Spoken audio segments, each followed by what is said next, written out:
seja muito bem-vindo hoje com o Pod com a Jade, aquele podcast que vai trazer empreendedores de sucesso. E hoje o tema é um tema fantástico, né? Como empreender em vários segmentos de sucesso. Hoje vou trazer um convidado muito especial, ele que é católico, casado com Juliana Saldanha, tem 2 filhos, o João e a Maria Helena, de 8 e de 7, e investe em segmentos distintos, né? Eu vejo aí muitos empresários tendo várias empresas em vários segmentos, mas esse nosso convidado, ele tem segmentos bem complexos e bem diferentes. E eu quero trazer hoje aqui Alexandre Epitácio. Seja muito bem-vindo ao nosso podcast. Eu tenho certeza que vai ser uma conversa bacana, né? Que vai trazer vários insights para quem está em casa. Obrigado, Jade, pela oportunidade, abrir esse espaço para um assunto tão importante que é o lado empresarial do empreendedorismo pernambucano. Bacana. Eu que agradeço por você estar aqui. Eu imagino como é o teu dia a dia. Tem empresários que têm apenas uma empresa, apenas um segmento, e às vezes falta ali um tempo, né? Então, eu agradeço pelo seu tempo estar aqui com a gente para trazer esses insights valiosos que eu tenho certeza que vai sair daqui para o pessoal que está em casa, tá? E eu queria começar, Alexandre, com uma pergunta assim. Vamos pelo começo, né? Como foi aí o início dessa tua jornada empreendedora? Fala bem no comecinho. Ó, o empreendimento entrou para mim desse jeito. Na realidade, meus pais sempre foram empreendedores, eu já cresci num ambiente familiar empresarial. Meus pais trabalham com pescados desde 84, né? E coincidentemente ou não, meu pai trabalhou com obra um pouco antes. E então isso meio que já estava ali pré-enraizado. E eu resisti, sabe? Tive uma criação que eles não foram me conduzindo bem para trabalhar junto com eles. Então eu me formei em engenharia civil e eu estava incorporado dentro de uma construtora, estava com 5 obras na época. E eu estava fazendo conta lá daquele cara bem certinho, bem organizado, fazendo conta. E eu vi que com o salário que eu recebia, eu não ia conseguir sustentar meu carro. Pô, eu estava coordenando mais de 100 pessoas, 5 obras distintas. Eu estava na reforma do Agamenon Magalhães, Getúlio Vargas, o Colégio Eurico Gaspar Dutra, somente grandes obras dentro do estado. E eu não tinha, ainda iria começar um residencial com 150 unidades. E eu não tinha ainda um recurso para poder me sustentar. Foi aí que Deixa eu só te fazer uma pergunta. Nessa época, tu tinha quantos anos e tinha quantas pessoas que tu coordenava? ali eu devia ter em torno de 100 a 120 pessoas. Quantos anos? Eu estava com 24 anos. Bem novo, né? E já com tanta responsabilidade. Então, vamos lá, só para recapitular e a gente entender melhor. Tinha uma empresa já dentro da tua família, mas aí tu dissesse, não, vou seguir meu caminho aqui diferente, né? Eu trabalhava para uma pessoa, para um empresário. Um empresário, por sinal, ele é judeu, mas era um grande empresário daqui, que trabalhava com o foco principal dessa construtora, era serviço público. Bacana. Então, eles tinham grandes obras aqui dentro do estado. Mas bem novo também, né? Começou bem... Eu entrei na faculdade com 16 anos, só que eu mudei de curso 2 vezes. Eu comecei em engenharia eletrônica, fui para ciência da computação, depois no meio do caminho eu migrei para engenharia civil. Era a tua paixão, né? Mas também já foi do teu pai, que tu já tinha visto também. Engraçado, Né? com uma influência, porque foi numa conversa com meu pai de praia, fez, tu começou em engenharia, por que tu não termina em engenharia civil? Aí eu comecei a olhar para prédio, e engraçado que desde pequenininho eu sempre desenhava prédio, desenhava casa, então a coisa estava ali dentro, enraizada. Nisso aí papai acertou na hora de conduzir. E aí vamos lá. E aí tu começasse a trabalhar, não é? Vamos dizer assim, formato CLT. Era formato CLT, e aí eu lembro, assim, que eu passei minha mãe tinha uma lojinha, nessa época ela tinha um espaço bem pequenininho, e aí eu vi minha mãe numa negociando, acho que se eu não me engano foi carne de... Eu não lembro agora se foi marisco ou se foi sururu. Numa negociação, ela tirou meu salário. Aí eu pedindo pelo amor de Deus para aumentar meu salário. E mamãe, numa única negociação assim, ela tirou meu salário. Eu fiz, cara, tem uma oportunidade aqui. É por aqui.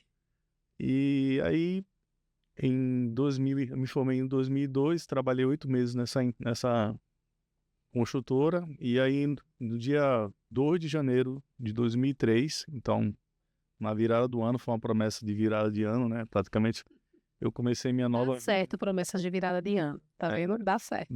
tá, tem algumas que não. Pelo menos essa. E aí no dia 2 de janeiro eu iniciei minha jornada empreendedora com a minha família. No início, pelo incrível que pareça, trabalhava eu, minha mãe, meu irmão, minha irmã e um funcionário. Ou seja, de 5 funcionários, 4 eram da família. Então você tem problemas assim, familiares, coisas que são trazidas psicologicamente para dentro de casa dos mais variados possíveis, e Imagina. eu tive que enfrentar. Teve que amadurecer, né? Teve, né? E tem coisas assim que a gente passou por dentro da organização, que são coisas assim que são simplórias. Então, por exemplo, minha mãe era supersticiosa, sequer ela somava o quanto ela vendia, então ela não sabia nem o faturamento dela.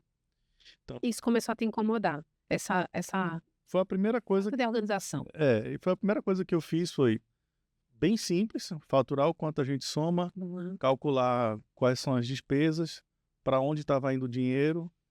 E aí tem um caso que começou, que foi bem clássico e bem engraçado, que tinha minha mãe sempre foi apaixonada, sempre foi uma vendedora, compradora espetacular, mas para fazer conta do que Era estava. apaixonada pela venda. O prazer dela era vender, né? Vender, negociar. Esse talento eu não tenho, o talento que ela tem. Eu queria ter o talento que ela tem, mas o talento que ela tinha de fechar negócio, a velocidade de raciocínio era muito rápida para isso. Bacana. Mas ela não estava fazendo conta em cima do que estava acontecendo. Então, por exemplo, o primeiro grande problema que a gente tinha uma pessoa que ia lá na empresa, comprava, a título de hoje, assim, só para fazer conta, tipo assim, ela chegava lá, comprava 10 mil reais e pagava da dívida anterior 8 mil. Ficava 2. Ficava 2. Só que... Ficava 10, 12, né? 10 venda. 10, 12. E isso em 2003, nessa brincadeirinha, a conta já estava em 100 mil reais. Todo mês deixava 2 ali, né? Devendo. Virou um que a gente chama de bola de neve. E aí, quando eu parei para estruturar... Tô observando isso, tá errado. Tá errado. E aí, pô, para falar para mamãe que não era para vender, como é que você vai falar para uma pessoa que adora vender? Para de vender. Para de vender. Aí eu, cara, já sei o que eu vou fazer. Mas é o seguinte, pessoal, eu acho que é muito melhor a senhora, quando a cliente passar por aqui, a senhora entregar R$1.500, a senhora dá R$1.500 para ela vai embora e a senhora vai estar fazendo um grande negócio. Ela disse, tá maluca esse meu filho. Aí ela olhou pra minha cara, né, assim, como é que é, rapaz? Não, a senhora faz o seguinte, a senhora dá os R$1.500, ela vai embora e a senhora vai estar fazendo um grande negócio. Ela entendeu. Foi aí que ela entendeu o recado. E aí foi aí que realmente a gente começou a guinar e fazer a grande mudança da gente. A gente saiu de uma sala pequenininha, acho que a sala devia ter mais ou menos a área no máximo 40 metros quadrados, e a gente foi pro centro do Recife, que é onde tem a matéria mais pujante, assim, De tudo do mar, acontece mesmo, né? de frutos do mar, de venda de frutos do mar. A gente foi para uma área ali dá uns 800 metros. Então, Caramba. foi o primeiro. Faltava essa organização, porque eu acredito que todo negócio tem que ter venda, né? Se não tiver venda, também não acontece. Mas também precisa ter essa gestão, que tu entrasse aí com essa gestão de metrificar, né? Os resultados, se tá fazendo um bom negócio ou não. Então, vamos tirando um insight aqui dessa história, né? Vamos lá. Para o pessoal que está em casa, você precisa ter a área de vendas, mas também precisa ter a gestão financeira do negócio, que é onde muita gente se perde, né? Você tem que quantificar a sua margem, o quanto é que você está ganhando ali, pagar os impostos, que hoje a gente não consegue mais fugir sem pagar os impostos. O cara tem que estar metrificando tudinho, senão ele está perdido. Eles se perdem no meio do caminho. Bacana. Aí tá vendo um insight valioso, né, com a Alexandre Epitácio. Deixa eu te fazer uma outra pergunta. Então, tu tem esse empreendimento, né, que é o Tudo do Mar, que é voltado para pescados, não é isso? Sim. E aí, tu me contasse ali, na gente conversando, que também tinha parte das galerias, não é isso? Você construiu e tal, como é que foi isso? Bom, até chegar na galeria teve uma jornada, né? Eu primeiro, a empresa de Frutos do Mar, ela começou a dar certo, ela começou a crescer, e o centro da cidade ele é caótico para transporte, você receber mercadoria, expedir mercadoria. Eu fiz um curso há muito tempo atrás que falou que o centro da cidade, ele não consegue mais expandir, né? Porque a cidade tomou conta. Mais ou menos isso. Assim, em termos de logística, aí Logística. você tem limitações logísticas, tem limitações urbanísticas, regras e leis ali, né, que praticamente proíbem que você consiga desenvolver o negócio.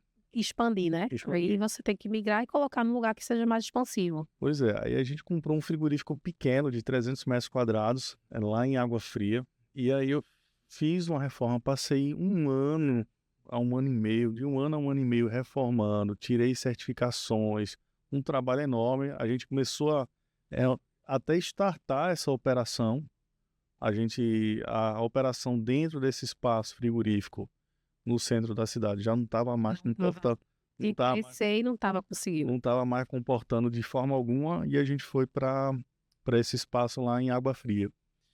E aí foi que talvez tenha surgido talvez uma das grandes oportunidades da nossa vida, que foi onde hoje é a Tudo do Mar, né? A gente saiu de um frigorífico, né, de 300 metros, apareceu uma oportunidade de venda de um frigorífico com área 10 vezes maior, com 3.000 metros quadrados de área e com uma possibilidade de expansão muito maior. Mas tu já estava naquela parte de tirar certificação e desse que estava. Pô, a gente tinha tirado, imagina só, uma das coisas mais difíceis que a gente tinha era poder, na realidade, é a habilitação para comércio exterior. Então, isso é aliás, como habilitação para comércio exterior. A gente poderia fazer importações, e isso não é uma coisa que você tira assim, Fácil, né? é uma barreira alfandegária que você Aí tu já estava nesse empreendimento com 300 metros quadrados e aí apareceu essa outra oportunidade. apareceu a oportunidade, e aí foi engraçado que casou assim, apareceu essa oportunidade e apareceu um comprador para o nosso frigorífico. E eu lembro que começou hoje, eu conversei com meu irmão. Meu irmão falou assim: rapaz, tu é louco, vai ficar endividada numa dessa. Isso aqui é nosso, esse cara. É a oportunidade da nossa vida. Eu tinha certeza ali que ele estava fazendo um grande Tinha negócio. quantos anos quando surgiu isso? Ali eu devia estar com 27, 28 anos. Caramba, uma decisão grande, né? Para toda a família. Eu falo para todo mundo, né, que eu lembro que, como se fosse hoje, que a gente recebeu o cheque, eu recebi um cheque na época 300 mil, era para mim a maior grana que eu tinha pego nas mãos assim. Aí eu peguei, só fiz. Eu lembro que fosse hoje, no dia que eu fui para a fila do banco fazer o depósito, assim, fui depositar o cheque direto para poder realizar essa compra. A gente Tu vendesse por 301 e o outro. era 600 na época, e aí eu tomei crédito, tomei risco. A gente empreendedor é isso. Quando a gente começou também na Tudo Mar, não falei, mas eu vendi meus carros. Eu tinha um carro, meu irmão tinha um carro dele, a gente vendeu os carros, apostou tudo no negócio, Né? tomou risco, fiquei 6 meses a pé. 6 meses a pé e Fiquei 6 vendeu meses a tudo e e a- vamos embora. vamos embora. Vai dar certo. Vai dar certo. Tem que dar certo. Tem Não que tem, dar certo. não tem segundo plano, tem que Não, dar não tem certo. não. O empreendedor, às vezes, ele tem que ter noção que ele vai apostar na sua vida. Você imagina só, teve um determinado momento que eu estava no meu negócio de pescados, que eu estava pensando, pô, ontem eu era engenheiro de uma empresa, tinha um futuro relativamente promissor como engenheiro, porque Seguro, né? eu era o cara eu era o funcionário que eu quero ter. Assim, Entendi. eu